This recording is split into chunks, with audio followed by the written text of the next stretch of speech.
free fall. What is free fall of a body?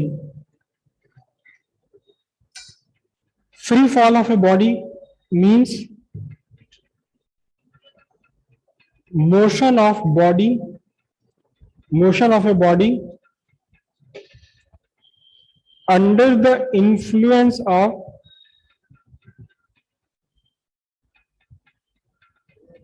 gravity alone.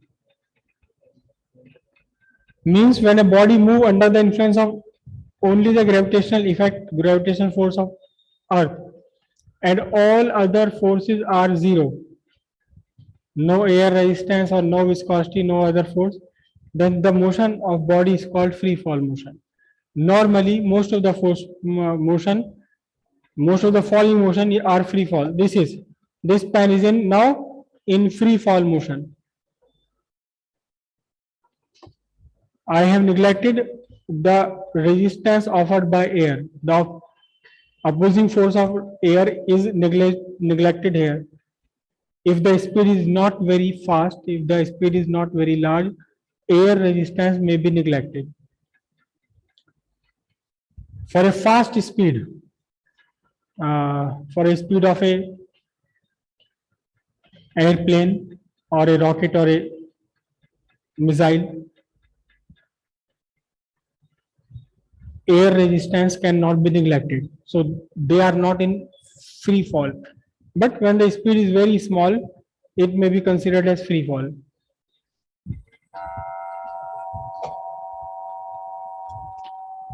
Acceleration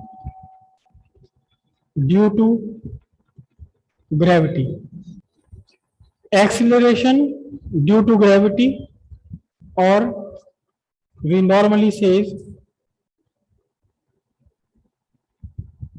gravitational acceleration. It is represented by small g. Acceleration due to gravity or gravitational acceleration. Whatever be the acceleration of a body in its free fall is the acceleration, gravitational acceleration or acceleration due to gravity. Acceleration when the body is in free fall.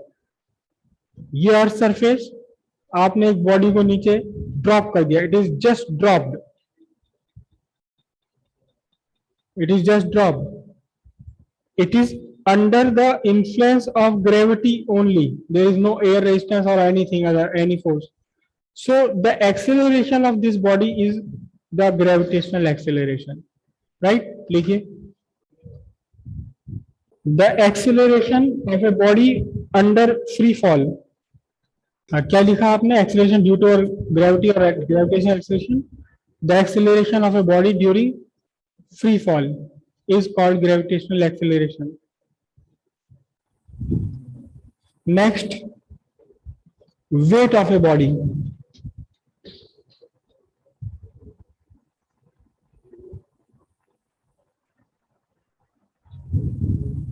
What is the weight of a body?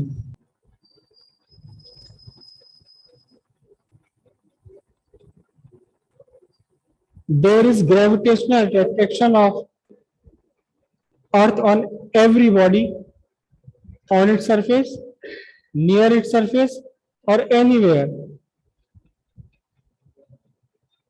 ये अर्थ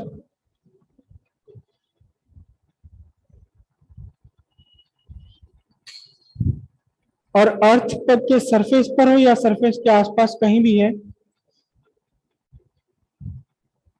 इस body को अर्थ खींच रही है अपने centre की तरफ. This is the centre of earth.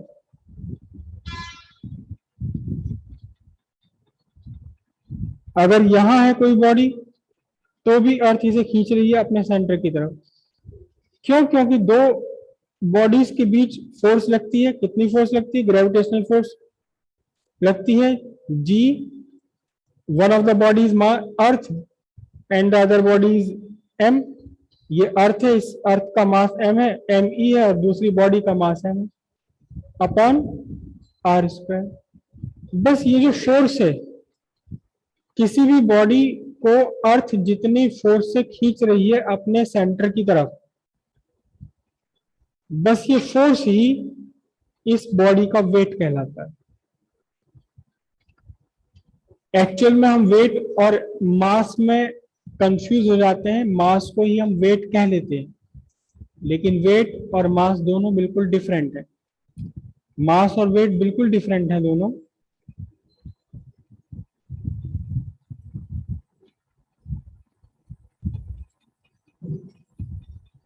M mass, mass actually क्या है?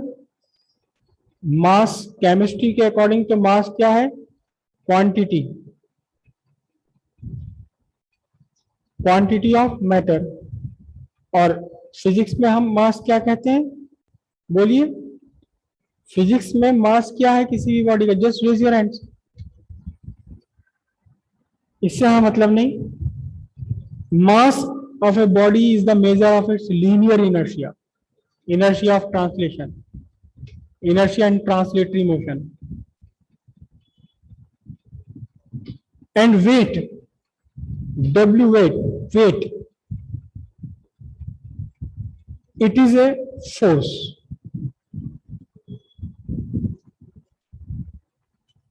The unit of mass is kg, and what must be the unit of force?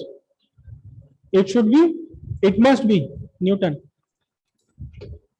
These two are very different physical quantities. मास और wait दोनों बिल्कुल different physical quantities हैं, दोनों एक दूसरे के इक्वल कभी नहीं हो सकते। लेकिन अक्सर हम अपनी नॉर्मल लाइफ में कह देते हैं, मास को ही हम वेट ले लेते हैं। भाई इसका वेट कितना है? इसका वेट होगा, इसका वेट है 30 gram. Actually 30 gram is the mass, 30 gram is the mass, the quantity of matter. जिस वो मैटर, वो क्वांटिटी जिस उस मैटर की क्वांटिटी जिस मैटर से बना हुआ है, 30 ग्राम लोहा इसमें लगा हुआ है, तो इसका मास 30 ग्राम है। Weight is not 30 gram. Weight क्या है? अर्थ इसे अपनी तरफ खींच रही है, अभी भी खींच रही है, भले ये चलने के लिए फ्री नहीं है। It is not free to fall, गिरने के लिए फ्री नहीं है, लेकिन वो तो खिंचाव तो अब भी है। अर्थ का ग्रेविटेशनल फोर्स इस पर अब भी है। जितना ग्रेविटेशनल फोर्स अर्थ का इस बॉडी पर है, जितने ग्रेविटेशनल फोर्स से ये अर्थ इसे अपने सेंटर की तरफ खींच रही है, वो फोर्स इसका वेट है।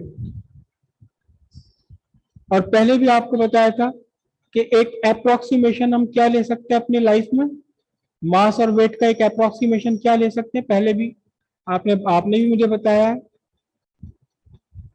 एक बॉडी को मैंने हाथ में उठाया हुआ है, 100 ग्राम की बॉडी को, तो इसे हाथ में रोके रखने के लिए मुझे अप्रोक्सीमेटली 1 न्यूटन फोर्स लगाना पड़ रहा है।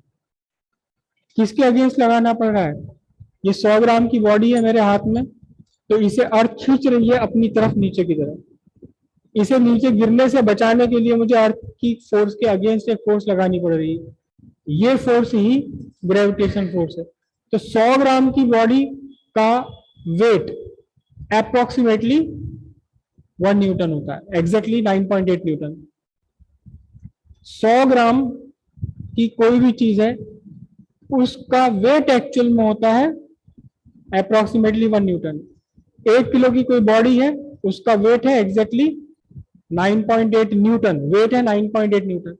तो नॉर्मल लाइफ में हम वेट और मास दोनों को एक ही ले लेते हैं, जबकि दोनों डिफरेंट है बिल्कुल। वेट क्या है? जितनी फोर्स से अर्थ इस बॉडी को अपनी तरफ खींच रही है, वो फोर्स वेट है। कितनी मटेरियल इसमें लगा हुआ है, ये इसका मास है, वेट नहीं है इसका मास। वेट चेंज हो सकता है, मास चेंज नहीं होता किसी बॉडी का, वेट में भी चेंज। हम यहां हैं, नॉर्दर्न हेमिस्फीयर में है, इक्वेटर के ऊपर है। अगर हम इक्वेटर पे चले जाए तो इसका वेट बदल जाएगा। अगर हम यहां से नॉर्थ पोल या साउथ पोल पर चले जाए, exact north pole south pole, इसका वेट बदल जाएगा। लेकिन तब भी ये ऐसी कैसी रहेगी, इसमें से कुछ घटेगा नहीं, कुछ बढ़ेगा नहीं। अगर सुरंग खोद के नीचे कुएं में उतर जाऊं तो इसका वेट बदल जाएगा। अगर इसे लेकर मैं पहाड़ के ऊपर चला जाऊं तो भी इसका वेट बदल जाएगा। लेकिन क्या ये चाबी बदल जाएगी? नहीं बदलेगी। मास चेंज नहीं होता। वेट डिपेंडेंट है कि हम अर्थ पर कहाँ हैं, किस जगह है। सरफेस पर है, सरफेस के नीचे है, सरफेस के ऊपर है, इक्वेटर पर है, पोल्स पर है, या बीच में कहीं है। तो वेट एक्चुअली क्या है? जितने फोर्स से अर्थ इसे खींच रही है अपनी तरफ, दिस इज द वेट। किसी भी बॉडी को अर्थ जितने ग्रेविटेशनल फोर्स से अपने सेंटर की तरफ खींच रही है, वो फोर्स ही क्या है? वेट है। अब वेट और मास में है क्या रिलेशन? वेट और मास में है क्या रिलेशन? एंड आइए weight of body, the force with which the earth attract a body towards its center is called weight of body. Weight of body.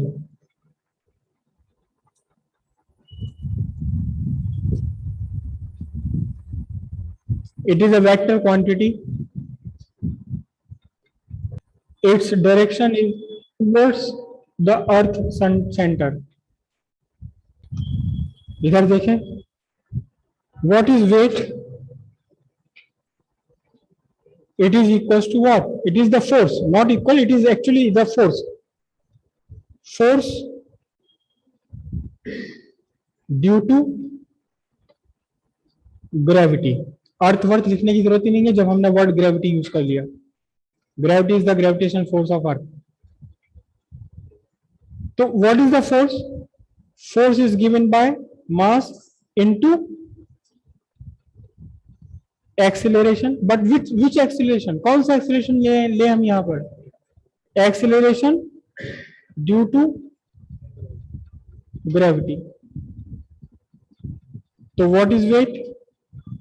Mass acceleration due to gravity is g vector because it is directed towards the center of earth. Acceleration is always a vector quantity. जब आप एक scalar को vector से multiply करते हैं तो आपको क्या मिलता है? आपको एक वेक्टर ही मिलता है। इसका यूनिट कितनी होगी?